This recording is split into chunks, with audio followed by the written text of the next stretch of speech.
So we got a spicy update on the legal battle between Drake and UMG over Not Like Us. And as you'd see, things could get chaotic at the end of the month depending on how this goes. And before we get to it, at the latter part of the video, we have an update on iShowSpeed's quest to get Eminem on his stream. And some of you recall the story we covered a few days ago. Yo, Eminem, man, big fan, bro. I've been watching your movie since I was 11, 10 years old, bro. You are literally my favorite rapper, bro. Please take me back, man. Love you, man, bro. I know every song of yours, bro. I can sing it word from word, heart by heart, bro. From the same city of yours. I know everything about you, bro. Please take me back, man. Love you, man.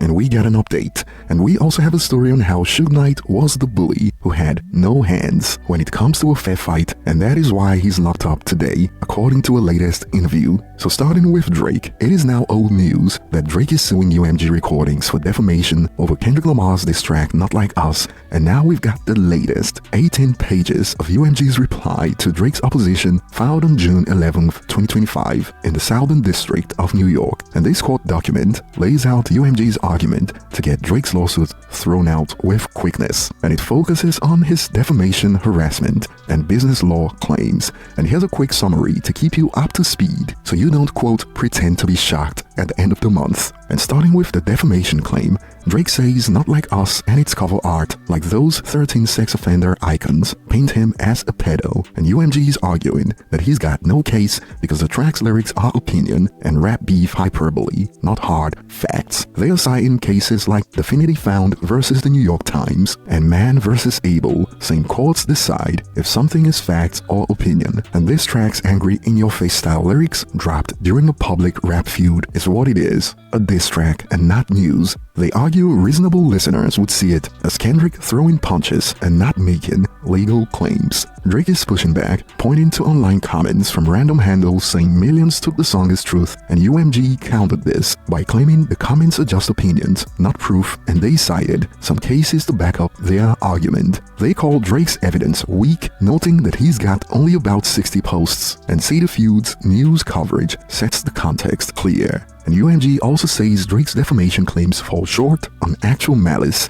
He needs to name specific UMG people who knew the statements were false or didn't care and published them anyway, referring to Palin versus the New York Times. Drake's got, quote, information and belief allegations, but UMG argues that is too vague because there's no names and no solid proof. And they also say the lyrics lean on public rumors about Drake, which he has addressed before, so there's no actual factual basis to make this actionable. And moving on to the harassment claim, Drake is arguing UMG's actions crossed the line, and UMG's response is that New York law doesn't allow private harassment lawsuits when public enforcement exists, citing Ortiz versus Seahawks Health. Drake points to Galella versus Onassis, but UMG says it is old and doesn't apply. They also argue Drake doesn't show UMG intended to harass him, only that they aimed to hurt his brand. Plus, the harassment law targets actions like repeated calls, not speech or lyrics, and UMG says Drake's claims about, quote, calls for violence don't meet the incitement standards. And onto the butting allegations that Drake made under New York general business law, where he says UMG used fake streams to boost Not Like Us on Spotify. Not only do I not care that he used bots, but I knew he did. Okay, cool. What else is there? Y'all didn't know that Kendrick used bots? Snitch. UMG fired back, saying Drake's allegations are too thin, based on, quote, information and belief, with just a podcast and a few tweets, one barely mentioning UMG. And by podcast, I believe they are referring to an academic stream, which we'll get to in a moment. And of course, they cited some cases to back up their argument. And on Drake's alleged injury, UMG calls it too indirect, saying the chain of fake streams to Spotify rankings to tainted data to less money is too stretched. And UMG's closing argument is that Drake's lawsuit, that is defamation, harassment, and business law claims, should be dismissed for good. They say his arguments don't hold up legally and could hurt artists' freedom to express themselves. They also argue the court can look at news coverage and other diss tracks to understand the feud's context, despite Drake's objections. So this is UMG's last-ditch effort to dismiss the case, and we're gonna find out how this goes on the 30th of June. And of course, in Drake's corner, some believe this reek of desperation from UMG to get the case thrown out.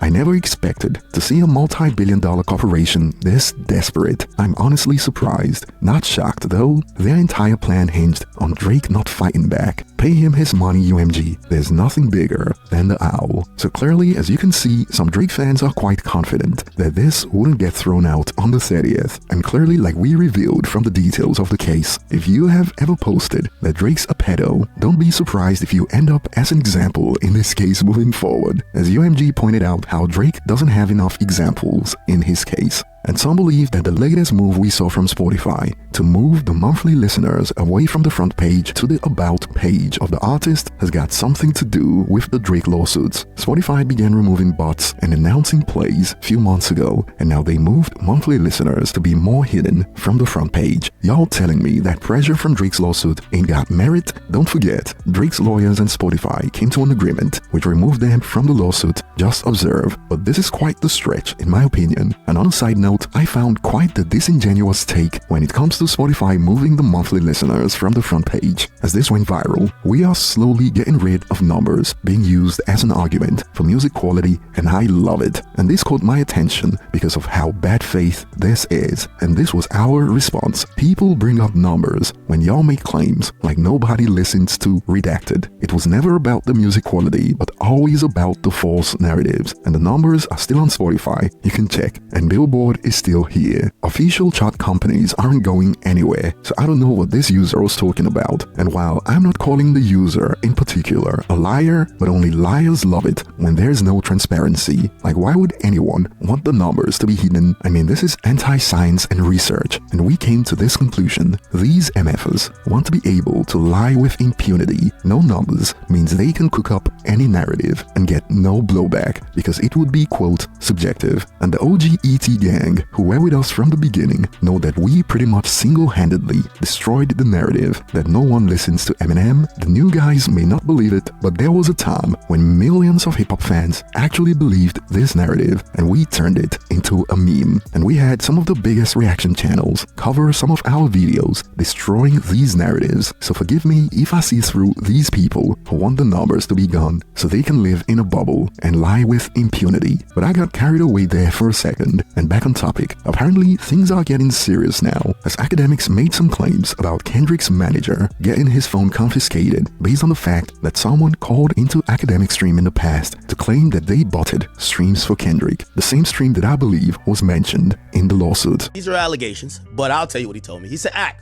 here's the thing. The reason why even I had to come over here and holler at you, dog, that dude who said that shit, he's lying. I never paid for no botted things. I said, well, he sent a screenshot, whatever. I said, maybe he's lying. I don't know. But that's what the kid said. He said, well, that shit has got me in a federal lawsuit now. So what are you talking about? He said, they subpoenaed my phone for Drake's lawsuit. They took it. That is bothersome.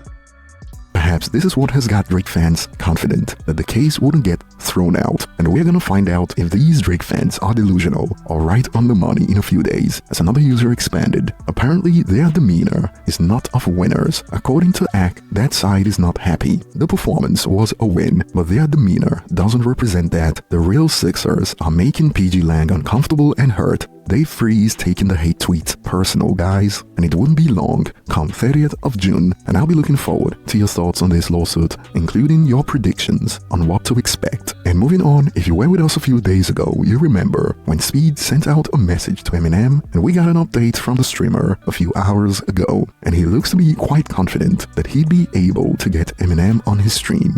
And 99 halalas Is his name? Super Chat. Is his name David Connor? We need Eminem stream. Man, I'm gonna get that soon. I'm gonna get the Eminem stream, chat. Don't worry.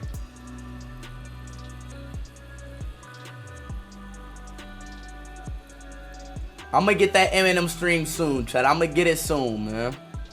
And on one end, some believe Eminem dropped his last album and didn't even give us an interview, so clearly it is a lot of users who believe this is impossible. I can see M sending him some sneakers or something, but not be in an actual stream with him. And from a business point of view, I think this will be good for M, seeing as in 2024 he was Gen Z's #1 rapper in the world. And for those who would prefer if Eminem doesn't go on Speed's stream, some fans have expanded with, I don't know why some of you don't want Eminem to pull up on a Speed stream. Did y'all forget the laughs we had when he and Royce did it back in 2011?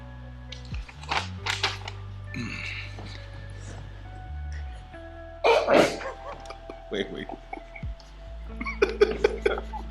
He's funny as F and would finally give us content for months. He most likely won't do it, but he also negative about everything, lol. And the user continued, like, I get you may find Speed annoying, but saying Eminem will ruin his reputation if he does it, like he hasn't done other effed up-ish and funny things during his whole career, laughing emojis. I think it would be hilarious, but that's just me. And I'll be looking forward to your thoughts on the possibilities of this happening. Are you for or against? And today we'll end it with Suge Knight getting cooked for a lack of hands. Check it out from The Art of Dialogue. Tyron Turner says Suge Knight is serving 28 years in prison because he didn't step out of his car to fight it out fairly. He talks about the 2015 hit and run that Suge got convicted and says if Suge had handled it with a fair fight, he wouldn't be in prison today. I ain't never seen him fight nobody. I ain't never heard of nobody saying, oh, Suge got hands or Suge can fight or he was by himself fighting. So I'm saying that to say, like, I didn't grow up like that. I'm not no buster. Like, I had to really do what I need to do. But for him to just be walking around the motherfucker like he got hands and he's this or that. No, you had a gang of money and you had hired help. You know what I'm saying? And the time that you did have a fight, the time that I seen it, you fought a that work at Supercut or something. I don't know what it work at Supercut, and the hit you and you went Sleepy Hollow. I'm like, so that's the only fade he can get from that do fades. That's the only. I'm like, okay, that's the reason why you got 28 years right now, because you didn't jump out the car and take the fade. Just jump out the car. Because if the wanted to shoot you, he would have just came up to the car and shot you. So he clearly didn't come up to the car and just start busting inside the car, correct? I'm asking you, Art. Yeah, I mean, it's a good point. Yeah, you're right. So once you send and pop you while you in the car, you should, well, let me jump my big ass out and just fight it. Nah, you want to play motherfucking roller cars and bumper cars and like bumping and and put yourself in a situation where you're going to jail for 28 years. Just fight, nigga. And as expected, with everything on the internet, on one end some believe, Tyron is right. We don't have stories of Suge fighting, and some believe it was age that caught up to Suge Knight. Tyron talking about old Suge, his football and security guard background shows he was willing to get physical when he was young, and there are other stories I'm not gonna bring up as well. When he was a young dude, he wasn't no punk or scary, and he would definitely fight. And for those who believe Tyron is a lame, Suge would have whooped the F out of him. Suge was still recovering from being shot 6 times when Bone did that ish. Some users are still waiting for receipts. Y'all still ain't named not one dude y'all seen Suge whoop. Who did he whoop? And that will be all for today, and as usual, I'll be looking forward to your thoughts. Thanks for watching, and I will see you on the next one.